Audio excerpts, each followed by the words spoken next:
I'm Morningstar, and me and Kleptos are going to talk about some distro types for Linux. Yeah, we're gonna try to level up you on Linux and really all about Linux. And I'm the oldest noob who ever used Linux you've ever seen. So hopefully we can all benefit from this. So one of the things we were going to talk about is the different types of distros between source-based distributions, enterprise that you might use for business, things like Frozen was produced in the movie was produced in Red Hat Linux. We're going to talk about some of the Debian-based distros, the RPMs, and the Arch-based, and kind of what sets them apart from each other. Yeah, because a lot of people out there, when you get the idea of what Linux is and what Linux isn't, and Linux is Linux, but Linux has distros and they vary. And someone new jumping into the game here, they're going to be awfully confused, if they just think that Ubuntu is all there is to Linux, and there's much more out there, and it's faster than any of us can really recognize. But we're going to do our best here. Yeah, I can definitely agree. I remember for the first couple of years that I was getting familiar with Linux, I had heard of Knoppix and I had heard of Ubuntu, and I definitely feel like over the last couple of years I've really expanded and learned a lot about some different distros, tried a bunch of them. I've found what works for me, and I think that there's probably a distro or a type of distro that's good for any user. Yeah, whether you're like 18 to 80, it all depends on what you're interested in. There's distros for people who are going to college, like scientific Linux. There's distro for kids. So it's all out there and available. You just have to get your hands dirty a little bit and jump in the sandbox. Yeah, so I'll take the wheel for a second and talk a little bit about source-based distributions. Slackware was one of the first distributions I ever really used after I stepped away from Ubuntu and into the wider world of Linux. But Slackware, you kind of will you'll get source files, take Slack builds, which you get most of them from an online site, and then compile the source code into an actual package that's installed. Whereas Gentoo, you're really using portage or emerging source code and turning that right into your file system. I actually ran Slackware, I think like 1997, on my 386SX. It took 8 hours to build the damn kernel. It took forever to finish it, and man, many tears have been shed on Slackware with a 386 computer. Trust me on this. I found that multi-live the first time when you jump from Ubuntu and you're used to using the Ubuntu Software Center, and then you jump into something like Slackware where you're like, okay, we're gonna set up multi-live now. I can't tell you how many headaches I had doing that. No, people who've been spoiled by Ubuntu and they come into the real world of Linux, man, it's not so easy. Even as far as like app stores and whatnot, But being on Arch, it's kind of that way when you have the Arch user repositories. But in different places, it's really up to you to grab those files, whether it's a dev or an RPG, not RPG, but RPM. Oh God. Role-playing games for the win, man. So one of the things about Slackware and Gentoo is they require a little bit more knowledge to really get it right, get it down. The cool thing is there's a ton of documentation for it. So even if you are coming from something like Ubuntu or Linux, or like Linux Mint or even OpenSUSE, it is possible to make the jump. It just would require a little bit of reading beforehand and definitely getting your hands dirty in the terminal. Yeah, and I do take issue with some people who jump into Linux and then they ask me, how do I burn a CD? And they're on Ubuntu, okay? And I'm like, come on, man, it comes with it, man, it comes with it. So, if you're going to jump into Linux, at least take an hour, at least an hour. Just go to the website and read some wiki pages, or go to YouTube and watch a video on how to do things. And don't complain when something doesn't work when it's easy to do. You just didn't know how to do it and where to do it. And I hope these series of shows will really sort of enlighten you on that and help you do that. And enrich our lives and your lives. Yeah, I feel like when it comes to the community side of things like Gentoo and Slackware, there's a certain level of understanding that the community expects you to already have, which is a good time to move right into the Arch-based stuff because that's another community that really expects you to know at least a certain amount before stepping into that world. Yeah, as far as Arch goes, I think you've got to break a distro 2 or 3 and fixed it before you even come to Arch. Otherwise, you're in for lots of pain and suffering, and sometimes not as much help as you need unless you're actually at the LDC community itself, who helped me out a lot on Arch when I first came to it. Yeah, I can definitely recall a lot of times when I was just getting started on Arch, which was kind of in between. I had jumped from Ubuntu, tried Arch, went to Slackware because the install was so different in Arch than I could comprehend at the time. Because really, when you boot up Arch and you boot that live CD, you get a command prompt, and if you might even have to, if you only have one machine, you'd have to either know the setup process to install Arch or know enough to like install Linux or something in Tmux and just do it side by side with the beginner's guide.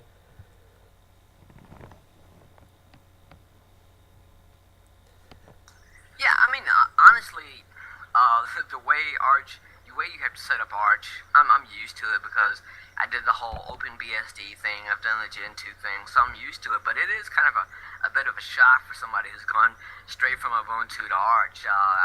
Honestly, you need a little more time under your belt with Linux, and you know how to break things, you know how to fix things. But the guys in the LDC community, especially in the chat room, and they really will help you out. I mean, I'm a long time Linux user, but when I came to Arch, it was like a brand new thing, and I was like, wow, I thought I was knowledgeable, but I guess not. Yeah, it's really funny because if you spend a lot of time on the Arch forums, one thing I've noticed I've run into a lot is when I have a question, generally the response I get is to refer me back to the wiki to reread it. So there's a huge Arch wiki, and I mean people from other distributions. I've directed people with Ubuntu questions to the Arch wiki. It's one of the great things about Gentoo and Arch together is they both have awesome documentation. It's interesting because I should keep the Arch wiki on my tablets on Android. Just in case, man. Just in case I wake up in the morning and I've screwed up something so bad it's not even going to boot. I can just go right to my tablet, go to the Arch wiki, get back set up. The Arch wiki is really awesome. Really awesome. And when I look at man pages, I'll just be honest with you. When I look at man pages, it looks like hieroglyphics to me. But the Arch wiki really does a better job explaining things for all Linux users in general. Yeah, and definitely the community makes the Arch wiki what it is. The community chips in, they write. If there's a software that I think is great and I want to put it on the AUR and build a package for it, and then somebody else might come along and be like, dude, I'm gonna write a wiki page for this program or this application and make it a little easier for other people to kind of turn to instead of having to sort through man pages. When you're looking at a man page in a terminal, it can be just overwhelming. At least for me, I love the Arch wiki for how much is kind of put down to a level that I can understand in a format that is pretty plain and easy to read. Very true. And also, we're talking about the RPM versus the devs and everything else. It's interesting to me the sort of difference between the two. Whether you're in Debian and you have to go to the websites and get the dev files or whatever have you, or it's Ubuntu and you go to the PPAs to get newer stuff. When I was installing OpenSUSE and other operating systems that are based on the RPMs, you got to go find those RPMs sometimes, whether or not it's a dependency or whatnot. And so people should be aware that while OpenSUSE has a great software section where you can go and do one-click installs of pretty much anything, RPM dependencies can be hell at times. Yeah, I definitely find that YaST2 was one of the coolest things I ever saw come into OpenSUSE. I think it was like OpenSUSE 12, if I recall correctly, when I started using OpenSUSE. But YaST2 was a great program because with YaST it makes a lot of that like dependency hell or whatever you want to call it really a little bit more human. Definitely the one-click installs in YAS is great, whereas some RPMs you get lost for hours. You know, what's also great about it is that all the tools you'll ever need are available right there with YAST.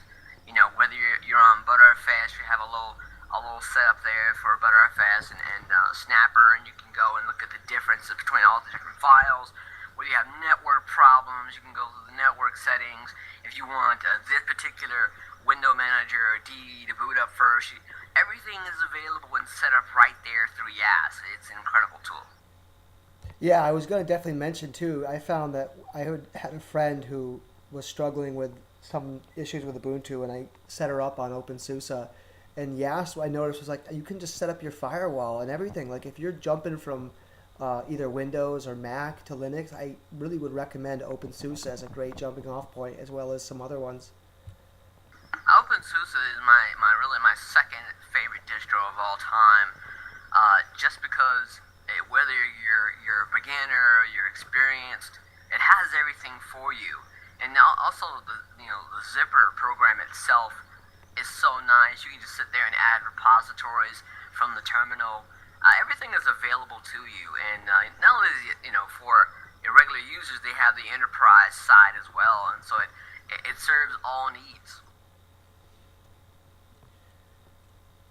Yeah, I definitely feel like when you talk about, I guess my issue with enterprise is that that's one of the sides of Linux where it's not all free. You actually OpenSUSE and SUSE, really similar software, but you have this enterprise side of things where you're actually paying to use it. So one of the nice things is you're not dealing with community support. You actually have paid tech support for an operating system because you paid into it.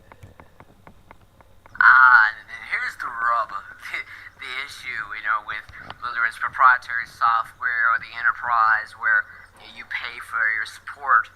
I mean, honestly, if you're running a mid-size or small business, it's not bad to get some support and go that side of OpenSUSE or go that side with Red Hat. So I'm really not that strict as far as that goes. I mean, honestly, you don't want to be relying upon yourself to fix problems when you have a medium-sized business when you're using OpenSUSE. Yeah, I definitely feel like there's definitely some highlights to having paid software where you're paying into it, instead of kind of it being up to you to fix all your technical issues and relying on the community and the web. You can actually turn to a tech support that is there for you. But when you're talking about communities, I really wanted to bring up some of the Debian community because, again, it's talking about some new users that might be coming in. I thought it would be great to talk a little bit about actual Debian, Ubuntu, and Mint, which have been all three have been really great jumping off points for new users from a Windows-based machine or even a Mac. I was on Ubuntu from, I think, Dapper to Maverick. Then I jumped to Mint, and Mint was just awesome. And from there, I jumped to Arch. But for somebody, who they're just brand new to Linux, man, I'm going Mint. Okay, Mint has, of course, everything that has Ubuntu because it's based on Ubuntu, and Ubuntu is based on Debian. And so you get that great underlying layer and the underlying support of both communities. But also you get the little added tools and things that you wouldn't get elsewhere. And so I think it's a sort of great jumping off point for newbies. Yeah, and the nice thing about all three is when you're talking about any Debian or Ubuntu-based distro, you're talking about Aptitude, and Aptitude is one of the package managers. If you're just starting to get into the command line, you're not having to deal with like pacman and yaur and packaur. You can really just apt-get, you can install, you can remove, you can upgrade, and it makes the PPAs make it pretty easy to add and change software sources in a way that is a good, it's a good stepping stone. I can definitely agree. I never actually used Mint. I went from Ubuntu and kind of installed Mint maybe for 45 minutes before I moved on to something like Debian. But I definitely feel like Mint has a great starting point for people, and I've heard a lot of that in the recent times. As far as Debian goes, man, I've run some distros based off Debian. They were like GNOME 2 distros, and they were recent.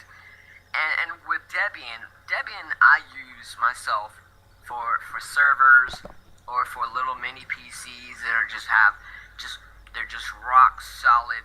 They do their jobs, they have their services, and they stay up forever. And really honestly, you don't have to go through the whole trouble of updating and all that.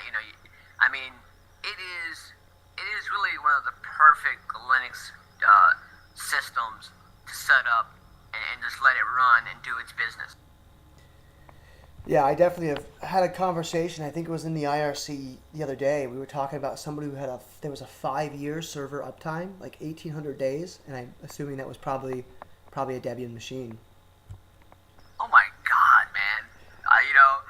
That's really saying something. I'm not one of those people that keeps like an awesome uptime. I shut off a lot of stuff at night, but as far as my servers go, I don't even know the uptime. I'm not even concerned, man. It's just running, doing what it needs to do, and along with my FreeNAS boxes. But when you need that rock solid stability and you need that support, Debian is number one. There's a good reason why Ubuntu based its system off of Debian. And so many have based off of Debian. In fact, I know that Mint recently, within the last couple of years, actually made a Debian-based instead of an Ubuntu-based Mint, if I recall correctly. Yeah, very true. They call it like the Mint Debian edition, and it's very popular with a lot of people. And I think one of these days, I hate to say it, one of these days these guys are going to diverge back to the source, back to Debian.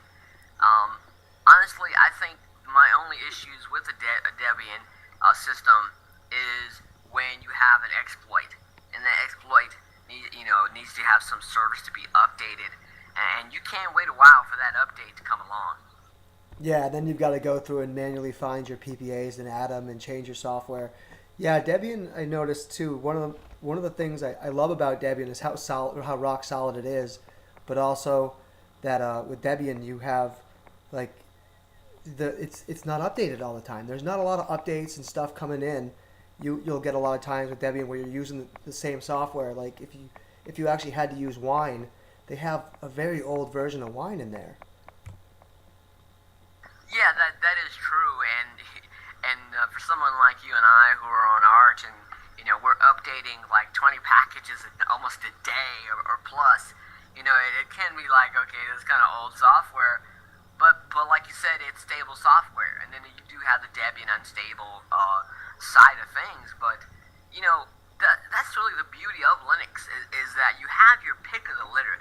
You have the ability to go and do what you need to do, and you can pick whatever distro suits your purpose or need. It doesn't really matter. And I think honestly that's the beauty of the Linux Distro Community, is that a lot of people in the chat room are using various different types of Linux, and we're not bashing each other because you're using the wrong distro.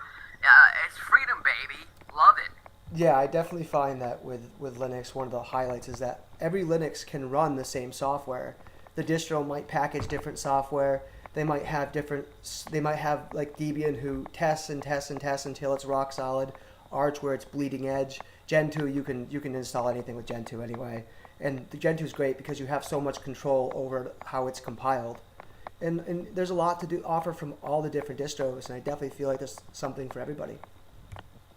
I kind of laugh at the other side of the bridge. You look at people and they come out with a new edition. We've got the the OS X version, blah blah blah blah blah, or the Windows 9, and you only pay $200 for that update.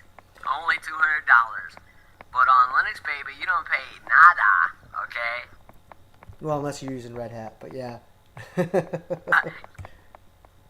You're right about that, but like I said, as far as the enterprise space and whatnot, but otherwise, if you're just using a Linux distro, man, you're not paying through the nose just to get a basic update. My God.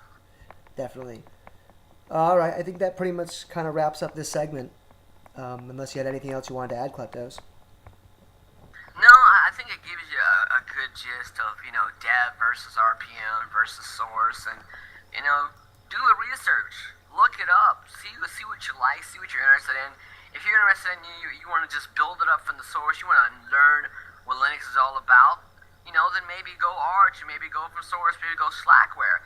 If if you want to make life easy for yourself and learn at the same time, then maybe go Ubuntu or maybe go OpenSUSE. The choice is yours, and it's all available to you.